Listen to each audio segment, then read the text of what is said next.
Hi welcome to my YouTube channel kitchen and creation. ನಾನು ಮೈತ್ರಿ. ಇವತ್ತು ನಾನು ನಿಮ್ಮ ಮುಂದೆ ಒಂದು ಇಂಟ್ರೆಸ್ಟಿಂಗ್ ಆಗಿರುವಂಥ ರೆಸಿಪಿಯನ್ನು ತರ್ತಾ ಇದ್ದೇನೆ. ಯಾವುದಂತ ಗೊತ್ತುಂಟಾ? ಅದುವೇ ಆಲೂ ಪರೋಟ. ಎಸ್, ಆಲೂ ಪರೋಟದ ರೆಸಿಪಿಯನ್ನು ಇವತ್ತು ನಿಮ್ಮ ಒಟ್ಟಿಗೆ ಶೇರ್ ಮಾಡ್ತಾ ಇದ್ದೇನೆ.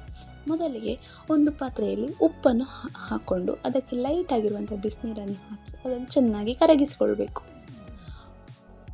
ಈ ರೀತಿ ಉಪ್ಪನ್ನು ಯಾಕೆ ಮೊದಲೇ ಕರಗಿಸಿಕೊಳ್ಳೋದು ಅಂತ ಹೇಳಿದೆ, ನಂತರ ಅಲ್ಲಲ್ಲಿ ಅದು ಸಿಕ್ಕಿಕೊಂಡು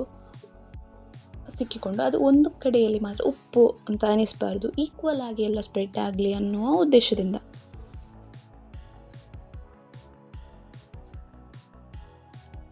ನಂತರ ಇದರಲ್ಲಿ ನಾವು ಮಾಮೂಲಿಯಾಗಿ ಯೂಸ್ ಮಾಡುವಂತಹ ಗೋಧಿ ಹುಡಿಯನ್ನು ಹಾಕ್ಕೊಳ್ಬೇಕು.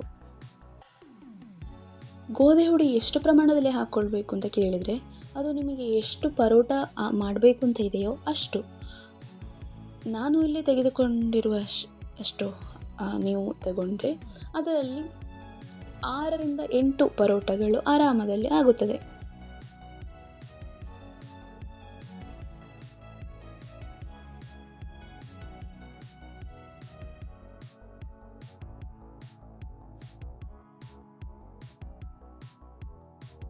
ನಂತರ ಇದನ್ನು ಕಲಿಸಿಕೊಳ್ಳುವಾಗ ಕೂಡ ಲೈಟ್ ಆಗಿರುವಂಥ ಬಿಸಿನೀರಲ್ಲೇ ಕಲಸಿಕೊಳ್ಬೇಕು.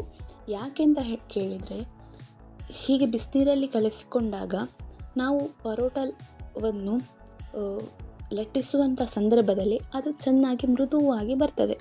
ಇಲ್ಲ ಅಂದರೆ ಅದು ಸ್ವಲ್ಪ ಹಾರ್ಡ್ ಆಗುವಂಥ ಸಾಧ್ಯತೆ ಜಾಸ್ತಿ. ಹಾಗಾಗಿ ಈ ಹಿಟ್ಟನ್ನು ನೀವು ನಾರ್ಮಲಿಯಾಗಿ ಚಪಾತಿಯನ್ನು ಹೇಗೆ ಕಲಿಸ್ತೀರೋ ಹಾಗೆಯೇ ಕಲಿಸ್ಕೊಳ್ಬೋದು.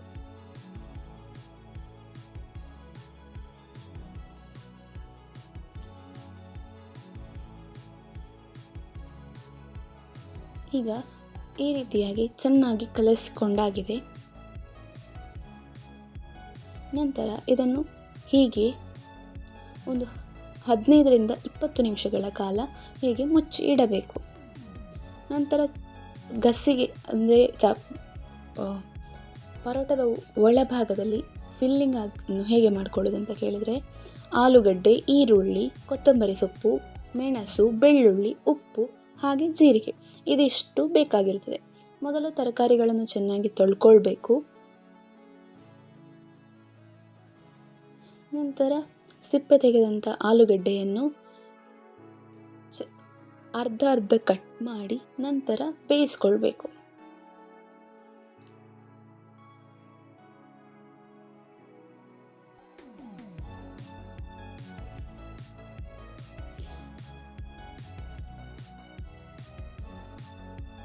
ನಂತರ ಚೆನ್ನಾಗಿ ತೊಳೆದ ಕೊತ್ತಂಬರಿ ಸೊಪ್ಪು, ಈರುಳ್ಳಿ ಅವುಗಳನ್ನೆಲ್ಲ ತುಂಬ ಚಿಕ್ಕ ಚಿಕ್ಕದಾಗಿ ಕಟ್ ಮಾಡಿಕೊಳ್ಬೇಕು. ಚಿಕ್ಕದಾಗಿ ಯಾಕೆ ಕಟ್ ಮಾಡಿಕೊಳ್ಬೇಕಂದ್ರೆ ಅದು ಪರೋಟ ಲಟ್ಟಿಸುವಂಥ ಸಂದರ್ಭದಲ್ಲಿ ಸುಲಭವಾಗಲಿಕ್ಕೆ. ನಂತರ ಬಾಣಲೆಯಲ್ಲಿ 3 ಸ್ಪೂನ್ ಎಣ್ಣೆಯನ್ನು ಹಾಕ್ಕೊಳ್ಬೇಕು. ನಾನಿಲ್ಲಿ ತೆಂಗಿನ ಎಣ್ಣೆಯನ್ನೇ ಬಳಸ್ತಾ ಇದ್ದೇನೆ.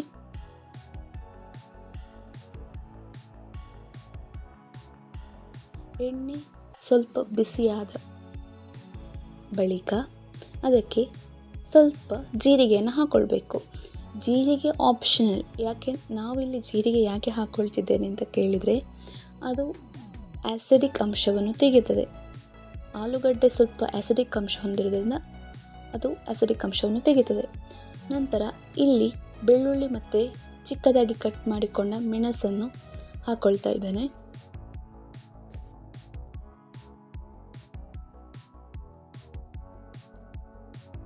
ಬೆಳ್ಳುಳ್ಳಿ ಲೈಟಾಗಿ ಕಂದು ಬಣ್ಣಕ್ಕೆ ತಿರುಗುವವರೆಗೂ ಅದನ್ನು ಚೆನ್ನಾಗಿ ಹುರಿಬೇಕು.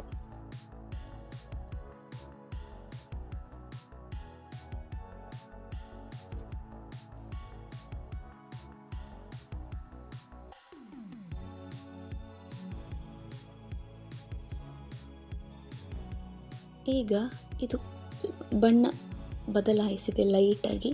ಈಗ ಇದಕ್ಕೆ ಚಿಕ್ಕದಾಗಿ ಕಟ್ ಮಾಡಿಕೊಂಡ ಈರುಳ್ಳಿಯನ್ನು ಹಾಕ್ಕೊಳ್ತಾ ಇದ್ದೇನೆ.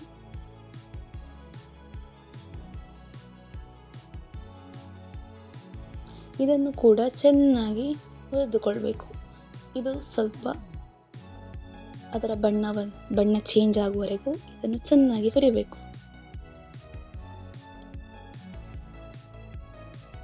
ಇದು ಲೈಟಾಗಿ ಗೋಲ್ಡನ್ ಕಲರಿಗೆ ತಿರುಗಿದೆ. ಈ ಸಂದರ್ಭದಲ್ಲಿ ನೀವು ಅರಶಿನ ಹುಡಿ, ಮೆಣಸಿನ ಹುಡಿ ಕೂಡ ಹಾಕ್ಕೊಳ್ಬೋದು. ಟೋಟಲಿ ಆಪ್ಷನಲ್, ನಾವಿಲ್ಲಿ ಹಾಕ್ಕೊಳ್ತಾ ಇಲ್ಲ. ನಂತರ ಇಲ್ಲಿ ಬೇಯಿಸಿಟ್ಟುಕೊಂಡಂತಹ ಆಲೂಗೆಡ್ಡೆಯನ್ನು ಇದಕ್ಕೆ ಹಾಕಬೇಕು.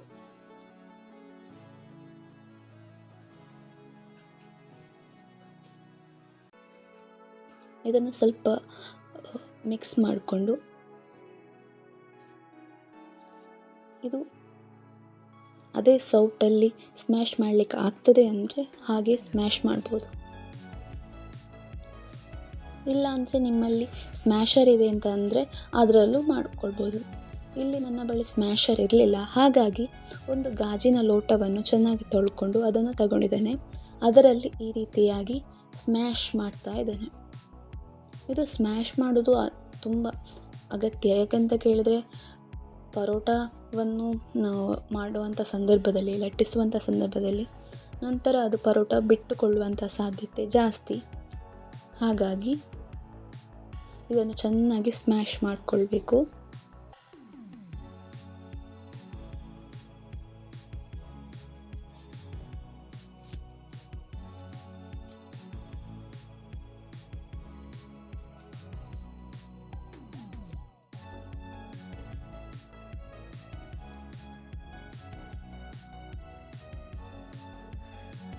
ನಂತರ ಇದಕ್ಕೆ ಸ್ವಲ್ಪ ಪ್ರಮಾಣದಲ್ಲಿ ಉಪ್ಪು ಹಾಕ್ಕೊಳ್ತಾ ಇದ್ದೇನೆ. ಉಪ್ಪು ನಿಮಗೆ ಎಷ್ಟು ಬೇಕು ಅಷ್ಟು ಹಾಕ್ಕೊಳ್ಬೇಕು, ರುಚಿಗೆ ತಕ್ಕಷ್ಟು. ನಮ್ಮಲ್ಲಿ ಉಪ್ಪು ಸ್ವಲ್ಪ ಕಡಿಮೆ ತಿನ್ನೋದ ಕಾರಣ ನಾನಿಲ್ಲಿ ಸ್ವಲ್ಪನೇ ಹಾಕ್ಕೊಳ್ತಾ ಇದ್ದೇನೆ. ನಂತರ ಸ್ವಲ್ಪ ನೀರು ಹಾಕಿ ಅದನ್ನು ಚೆನ್ನಾಗಿ ಮಿಕ್ಸ್ ಮಾಡಿಕೊಳ್ಬೇಕು.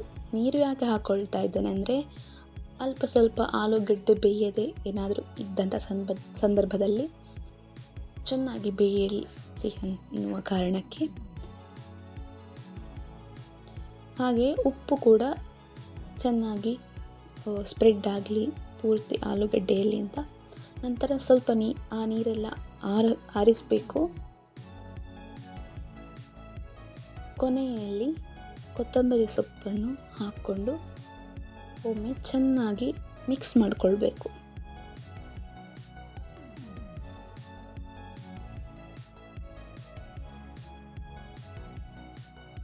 ಕೊತ್ತಂಬರಿ ಸೊಪ್ಪು ಕೂಡ ಆಪ್ಷನಲ್, ನಿಮಗೆ ಬೇಕು ಅಂದರೆ ಹಾಕ್ಕೊಳ್ಬೋದು.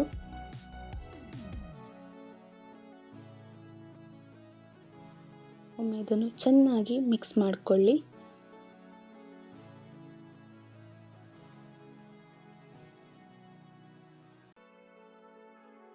ನಂತರ ಈಗ ಪರೋಟವನ್ನು ಲಟ್ಟಿಸುವ.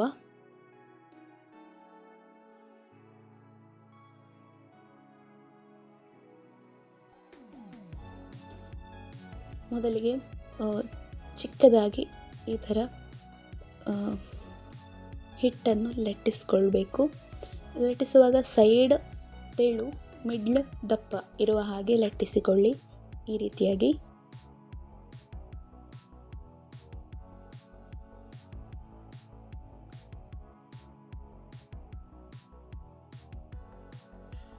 ನಂತರ ಒಂದೂವರೆ ಸ್ಪೂನ್ನಷ್ಟು ನಾವು ಮಾಡಿ ಇಟ್ಟುಕೊಂಡಂತಹ ಗಸಿಯನ್ನು ಹಾಕ್ಕೊಳ್ಳಿ.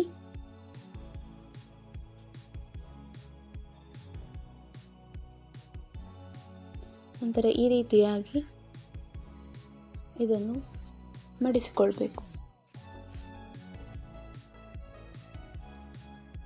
ಸುತ್ತಲೂ ಈ ರೀತಿಯಾಗಿ ಮಡಿಸಿಕೊಂಡು ಮಧ್ಯಭಾಗಕ್ಕೆ ತಂದು ಈ ರೀತಿಯಾಗಿ ಮಡಿಸಿಕೊಳ್ಬೇಕು.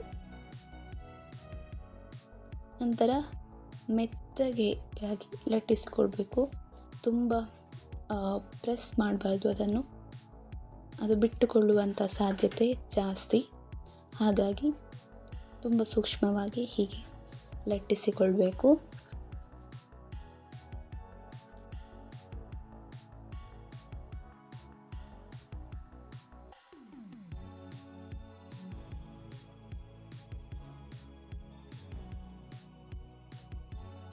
ಬೇರೆ ಬೇರೆ ರೀತಿಯಲ್ಲಿ ಕೂಡ ಚಪಾತಿ ಏನು ಲಟ್ಟಿಸ್ತೇವೆ ಅದೇ ರೀತಿಯಾಗಿ ಪರೋಟವನ್ನು ಲಟ್ಟಿಸ್ಬೋದು ಅಥವಾ ಫೋಲ್ಡ್ ಮಾಡ್ಬೋದು.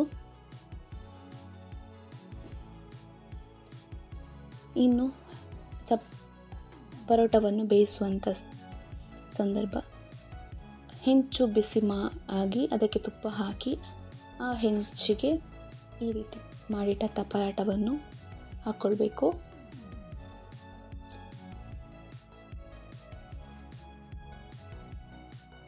ಮತ್ತು ಎರಡೂ ಬದಿಯು ಚೆನ್ನಾಗಿ ಬೇಯಿಸಬೇಕು.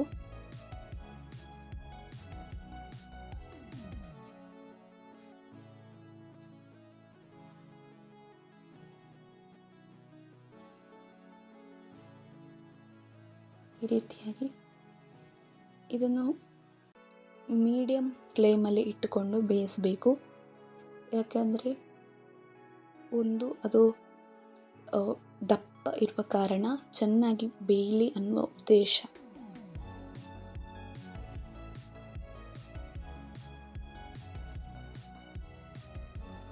ಇದನ್ನು ಬೇಯಿಸುವಂಥ ಸಂದರ್ಭದಲ್ಲಿ ಇದಕ್ಕೆ ತುಪ್ಪ ಕೂಡ ಹಾಕ್ಕೊಳ್ಬೋದು.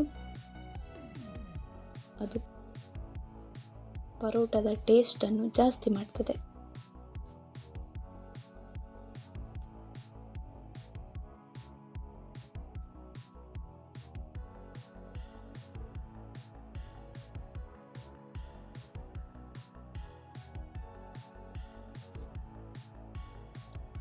ಈಗ ಪರೋಟ ಬೆಂದಿದೆ. ಇದನ್ನು ಹಾಗೆಯೇ ತಿನ್ನಬಹುದು, ಇಲ್ಲ ಅಂದರೆ ಉಪ್ಪಿನಕಾಯಿ ಜೊತೆ ಕೂಡ ತಿನ್ನಲು ಇದು ಬಹಳ ರುಚಿಕರವಾಗಿರುತ್ತದೆ. ನೋಡಿ ಎಷ್ಟು ಚಂದವಾಗಿ ಫಿಲ್ಲಿಂಗ್ ತುಂಬಿದೆ. ಒಳಗಡೆ ಆಲೂಗೆಡ್ಡೆ ಫಿಲ್ಲಿಂಗ್. ಇದಕ್ಕೆ ನೀವು ಅರಶಿನ ಗಸಿ ಮಾಡುವಂಥ ಸಂದರ್ಭದಲ್ಲಿ ಹಾಕಿದ್ರು ಆವಾಗ ಕಲರ್ ಇನ್ನೂ ಚೆನ್ನಾಗಿ ಬರ್ತದೆ.